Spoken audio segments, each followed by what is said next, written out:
Dear friends, कैसे हैं आप सब? मुझे उम्मीद है कि आप लोग अच्छे नहीं बल्कि बहुत अच्छे होंगे। अपने वीडियो को स्टार्ट करने से पहले मैं एक बात आपसे कहना चाहती हूँ। फ्रेंड्स, अक्सर आपने देखा होगा कि बहुत से लोग महत्वपूर्ण पूजा और महत्वपूर्ण त्योहार को ये कहकर नहीं करते हैं कि हम तो कर्मों पे विश्वास रखते हैं, हम अपना कर्म करते हैं, हम इन सब चीज़ों को नहीं मानते। बहुत से लोग ऐसा कहते हैं। यहाँ तक कि आपने ये भी देखा होगा कि गेट टुगेदर के लिए तो उनके पास समय, पैसा सब कुछ होता है। इसके अलावा कोई फ़न है, पार्टी है, उसके लिए भी उनके पास सब कुछ होता है।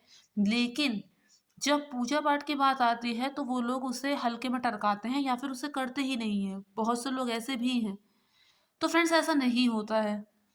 चाहे हम कितना कह लें कि हम साइंस के स्टूडेंट हैं, लेकिन सच्ची बात तो ये है कि साइंस ने भी इस बात को माना है कि कोई तो है, कोई तो ऐसी शक्ति है जो इस दुनिया को चला रही है।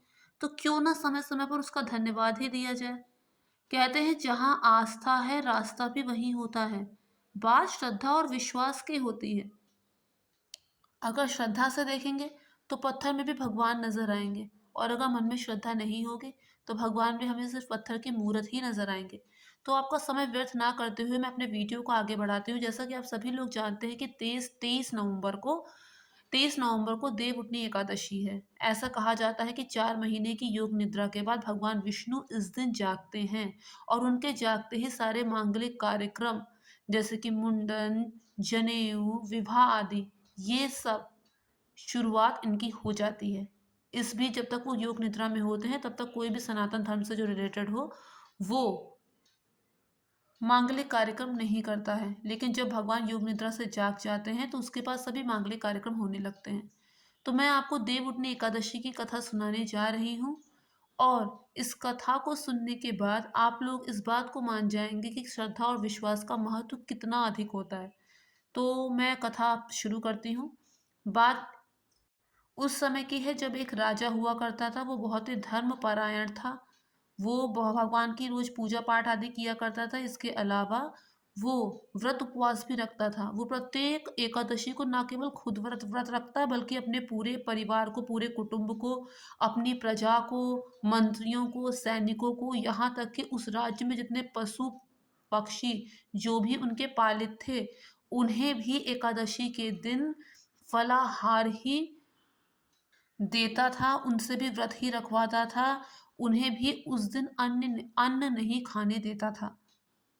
वो स्वयं भी एकादशी का व्रत करता, पूजा करता, और अपनी पूरी प्रजा, पूरे राज्य से भी करवाता था। एक दिन की बात है, उसके राज्य में एक व्यक्ति आया। उसने कहा कि वो बहुत गरीब है, किसी और राज्य से आया है, उसे काम की सख्त ज़रूरत है, कृपया करके उसे कुछ काम दे दें ताकि वो अपना भरण पोषण कर सके। राजा ने कहा कि ठीक है, तुम काम कर लो, लेकिन मेरी एक शर्त है। शर्त ये है कि जब एकादशी होगी तो तब तुम्हें फलाहार ही लेना होगा। उस दिन तुम्हें अन्न नहीं दिया जाएगा, उस दिन तुम अन्न नहीं खाओगे। तो वो मान गया। महल में उसे एक काम दिया गया, और जैसा कि उससे कहा गया था कि एकादशी के दिन तुम्हें अन्न नहीं खाना है, तुम्हें फलाहार ही करना है। अब उसके बाद एकादशी का जब दिन आया तो काफ़ी देर तक तो वो सहता रहा भूख, और उसके बाद उसने राजा से जाके कहा कि देखो, फलाहार में मेरा काम नहीं चलेगा राजन, फलाहार में मेरा काम नहीं चलेगा, मुझे कुछ खाने को दो, मुझे कुछ अन्न दो। इस पर राजा ने उसे शर्त याद दिलाई कि तुम्हें तो पहले ही पता था कि एकादशी के दिन फलाहार ही खाना पड़ेगा। उसने कहा कि आपकी बात ठीक है राजन, लेकिन अगर मैंने अन्न नहीं खाया आज तो एकादशी तो हो जाएगी, लेकिन उसके बाद मैं द्वादशी नहीं देख पाऊंगा। राजा ने सोचा कि अभी इसे अभ्यास नहीं है, तो चलो इसकी मदद कर देते हैं। तो राजा ने उसे कुछ अन्न, खाने का सामान उसे दिया कि तुम अपने आप बना सकते हो, लेकिन गांव से दूर जाके बनाना, हमारे राज्य में चूल्हा नहीं जलाया जाएगा। तो उसने कहा ठीक है। उसके बाद वो गांव से, राज्य से बाहर गया, और वहां पे वो चूल्हा जलाकर खाना अपने लिए बनाने लगा। और खाना बनाने के बाद उसने भगवान को भोग लगाया। भगवान को भोग लगाने के लिए उसने भगवान को बहुत ही प्रेम से पुकारा कि भगवान आइए और मेरे भोजन का भोग लगाइए, इसे खाइए। वो बार बार उन्हें पुकारता रहा, लेकिन भगवान नहीं आए। फिर उसने कहा, कहीं आप ये तो नहीं सोच रहे कि ये खाना रूखा सूखा है इसलिए आप नहीं आ रहे हैं? आज आपको पूरे राज्य में और कहीं भोजन नहीं मिलेगा। आपको भोजन अगर करना है तो आपको यहीं आना पड़ेगा। भगवान उसकी निश्चलता पर, उसकी सच्चे मन पर, उसके शुद्ध मन पर रीझ उठे, और भगवान सचमुच में आ गए। भगवान जब आए उसके पास तो उन्होंने उसके साथ ही बैठकर भोजन किया। भगवान ने जब उसके साथ बैठकर भोजन किया तो अगली बार जब एकादशी हुई तो उस व्यक्ति ने जाके राजा से कहा कि पिछली बार आपने जो मुझे अन्न का सामान दिया था, खाना बनाने का सामान दिया था, वो कुछ कम था और इतने में मेरा काम नहीं होता। भगवान भी आते हैं भोजन करने के लिए मेरे पास, तो मुझे 2 लोगों के हिसाब से सामान दीजिए। इस पर राजन ने कहा कि क्या कह रहे हो तुम? भगवान आते हैं तुम्हारे पास तुम्हारा भोजन करने? तो उसने बोला, हाँ, मैंने भगवान को भोग लगाया था तो भगवान आए थे मेरे पास। इस पर राजा ने कहा, मैं मान ही नहीं सकता। मैं इतना पूजा पाठ करता हूँ, व्रत उपवास करता हूँ, मेरे पास भगवान कभी नहीं आए, मुझे उनके दर्शन कभी नहीं हुए, उन्होंने मेरे चढ़ाए हुए भोजन को कभी ग्रहण नहीं किया। और तुम जो एकादशी का व्रत भी नहीं रख पाते, इतनी पूजा पाठ भी नहीं करते, भगवान तुम्हारे पास भला क्यों आएंगे? इस पर उसने शपथ पूर्वक कहा कि मैं सत्य कह रहा हूँ, अगर आपको विश्वास ना हो तो आप अगली एकादशी में आकर देख लीजिएगा। तो राजा ने कहा कि ठीक है। उसके बाद जब एकादशी का दिन आया, उसने उसे खाना बनाने का सामान दे दिया और राजा भी छिपकर पेड़ के पीछे छिपकर देखने लगा कि सचमुच में इसके भगवान आते हैं या नहीं आते।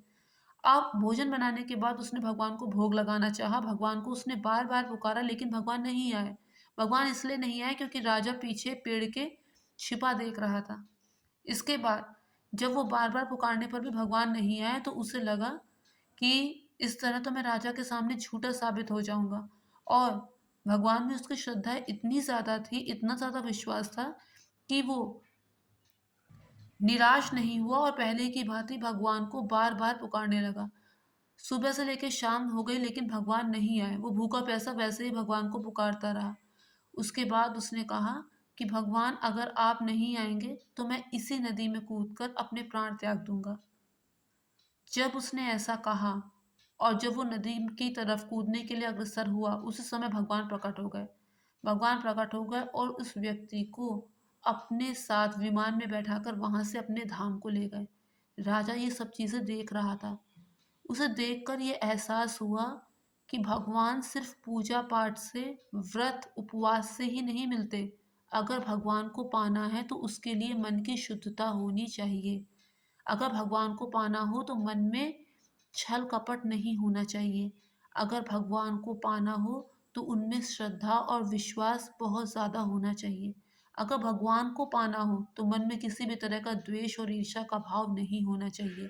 और किसी ने ठीक ही कहा है, निर्मल मन जन सो मोहि पावा, मोहि कपट छल छिद्र न भावा। तो इस तरह ये देवउठनी एकादशी की कथा मैंने आपको सुनाई है जिसके सुनने मात्र से कष्ट दूर होते हैं।